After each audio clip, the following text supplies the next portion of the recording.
So this is part of the 100-day challenge of growing a YouTube audience, and this is episode 4, whereby I'll be focusing on niche relevance and how to become relevant in your niche.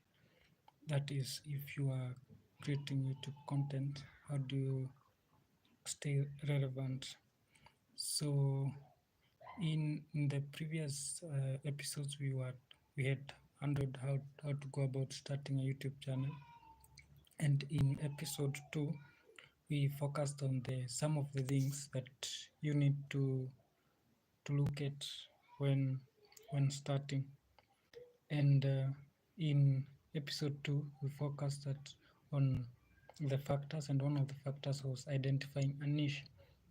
So in today's video, or rather the live stream, we shall be focusing on how do you stay relevant in the niche that you have identified.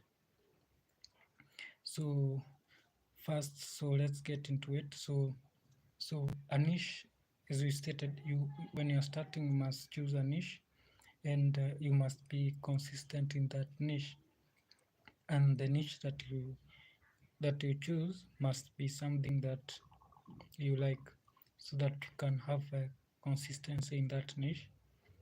And now, so how do you become relevant? So the first thing you need to do is you need to establish who else does the niche that you are doing. So if you are doing a niche on dance, you need to ensure to check who else does, which other channel does dance, and not just any channel. Look at the channel with a huge audience and a huge viewership, and one which does this frequently. So you need to identify the big fish in that niche. Then after identifying the big channels that are doing that niche, maybe it can be any niche: cooking, finance, it can be sporting, it can be health, it can be a lot of things. But you need to, after you have identified the big players in that niche, now you need to ensure that you check the videos that they do, and you must analyze their videos. So if they post a video and you see that it's receiving traction, and by receiving traction I mean that after it is posted, if you find out that there's a video that within 2 weeks it's able to gain a huge traction and engagement, whereby the engagement here is in terms of the likes, the comments, as well as the viewership. So all that, so if it has a lot of engagement, that means there is an audience that wants that. So that content is relevant, and what you need now to do is to now do yours without now necessarily, you don't copy the way it is, but you do yours. So you be creative and come up with yours. Now once you do that, so you'll always have the most recent, the most updated content, so you'll never go out of ideas.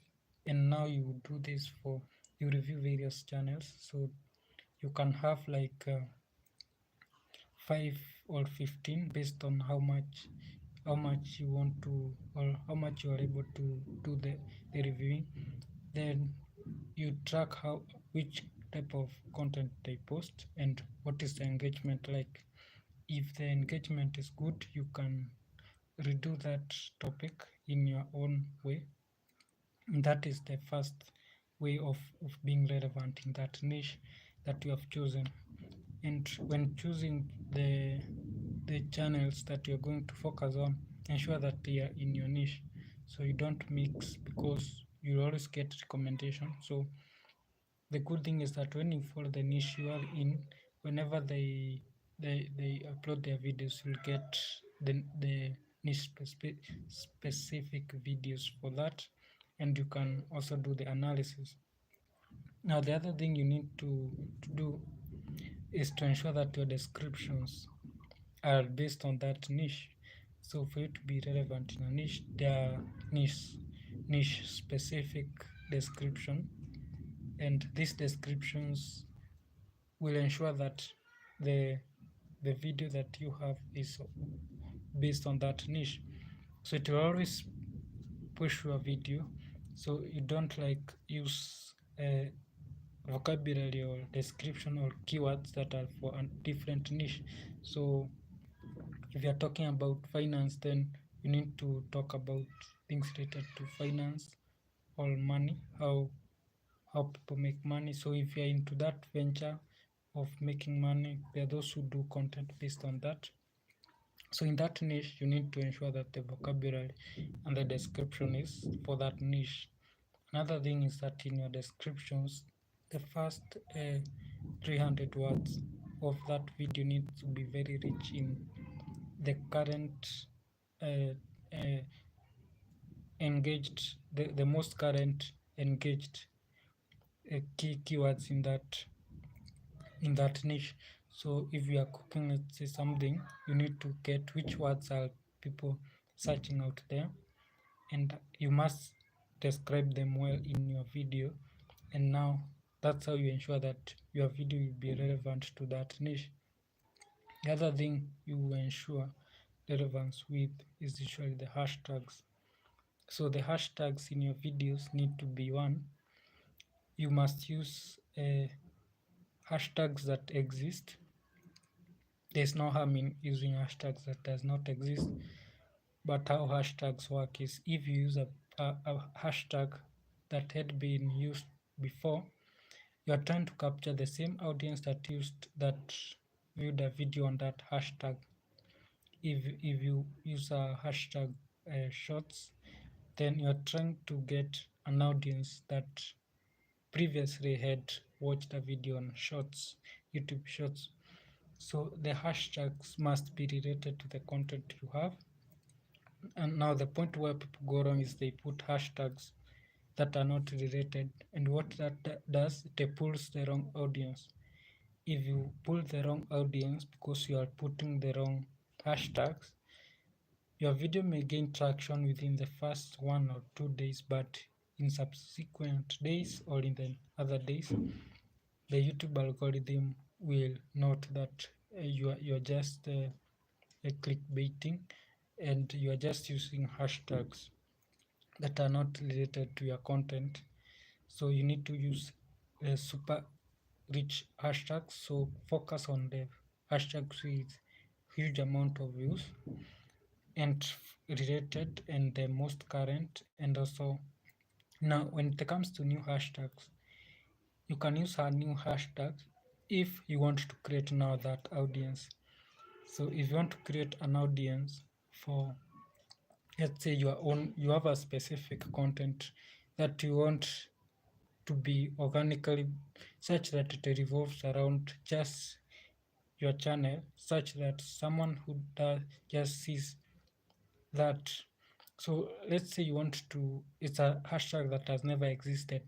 What you do is you ensure that once you stick to that hashtag, so that you are creating an audience. So you can create your own hashtag, but now the bit is, if you are choosing that route, what you are doing, you are not using the hashtag to like gain views. You're using the hashtag to ensure that if someone watched the first video, and then the person watches the second video, then the person watches the third video, because YouTube will try to recommend that hashtag, especially in instances where the hashtag is very unique. Find that if someone watched the first video and you had that hashtag, then when you put that hashtags, the same hashtag, it will recommend and test the video number 2 that way. So don't choose like so many hashtags. So I've said the hashtag should be maximum 7. The first you can decide the first 4, let them be very high audience, and these must be existing hashtags for. You can even choose all of them to be high audience hashtags, but if you choose to put your own hashtags, don't put so many hashtags that are like, don't introduce very many new hashtags. So I would expect a good description, YouTube video description, to have let's say 6 top trending hashtags in that niche, and they must be the latest, the current hashtags. Then one hashtag, now this one can be yours, and we have said you don't like use one hashtag today which is yours, then you forget it. That way it won't help you, because you need to stick to choose. So if you are creating an episode series, those who do related content, so if you are changing a topic, you can have like 7 videos with a certain hashtag. That is your own hashtag. Now, so the other question comes, where do we place these hashtags? So should it be mix? Should we mix those hashtags with the description? Should we put them at the start, or should we put them at the end? So ideally, the hashtag should come at the bottom of that video. And how YouTube works is, within the first 30 minutes of uploading, YouTube pushes each hashtag you have attached to the audience. So if you had attached like a dance, now YouTube picks that you have added dance, so I'll push all people who have ever watched a video with the hashtag dance, or people who like watching videos with hashtag dance. Then it pushes, then it checks, does that audience like it? It doesn't, so it won't push to that hashtag anymore. Then it goes to the next hashtag, it pushes, does the audience want that hashtag? Does when it recommends to that hashtag. So if you have like 7 hashtags, it will try and push to those 7 hashtags. Now if you have many hashtags, this is what will happen. If you have 15, 17, if it pushes all those hashtags and find out none of the hashtags, the audience is not interested, it will suppress your video completely, and your video will never rise. So that's why you find you have added hashtags, your video has never trended. So that's how it works. So you need to choose little hashtags. So choose 17 hashtags, choose maximum 7. The first 5 or 6 needs to be huge audience hashtags. Then if you want, this is based on you, you can choose one hashtag which is your own custom hashtag. Like you can say grow with Robinson Gidai, something like that, or grow with some, or you can choose your own hashtag based on that topic you want to do, and ensure that you add that hashtag in each of the video. So that is the second way of staying relevant, the niche, so that, because now it's usually a competition for audience between you and other content creators, and how, so you must now know how to apply those hashtags. The third way you stay relevant in the niche you have chosen is ensuring that the topics by the big players are the same topics, but in your own unique way. So don't reinvent the wheel so much, and ensure, because the audience is there, the people are there, so the creators are there who are doing that niche. There must exist a niche. The niche that you are coming into must be a niche that there exist other players. Ensure that the same topics that are being done by the big players, you pick those topics and redo them in your own way. See, you will stay relevant, because if they are getting audience, so it means the same audience will still watch yours.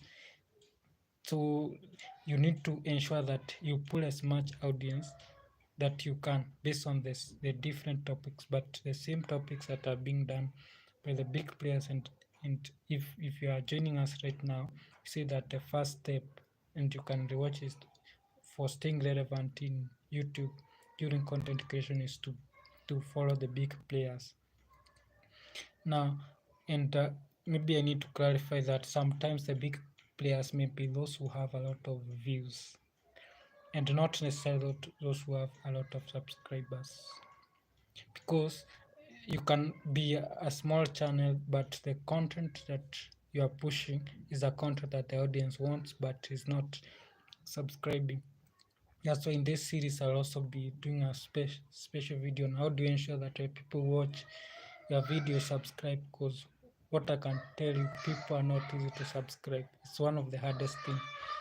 People want to just watch your video but they don't want to. So you can find a channel with a million views, but when you find the subscribers they are very less. So I'll be doing a separate video on how you ensure that the people who watch your video also follow, subscribe, because engagement is if you rewatch my episode, this is episode 4.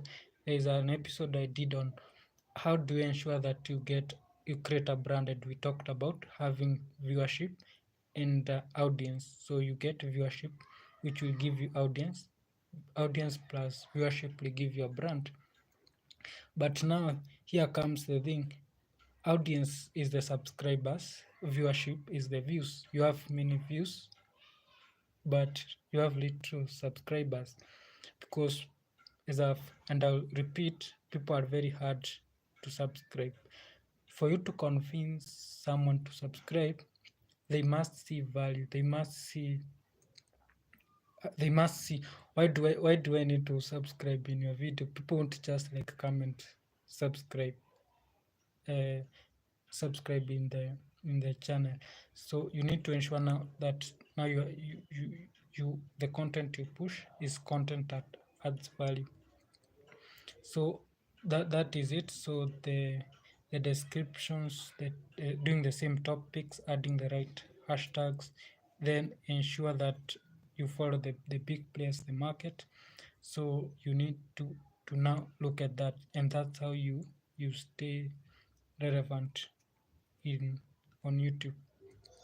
So thank you for joining all, and that was episode 4, and let's meet for episode 5. So this is the 100-day challenge that I'm doing, that is on educating my journey or my experience with how you can grow your YouTube audience in 100 days. And this is episode 4, and let's meet in episode 5. Thank you.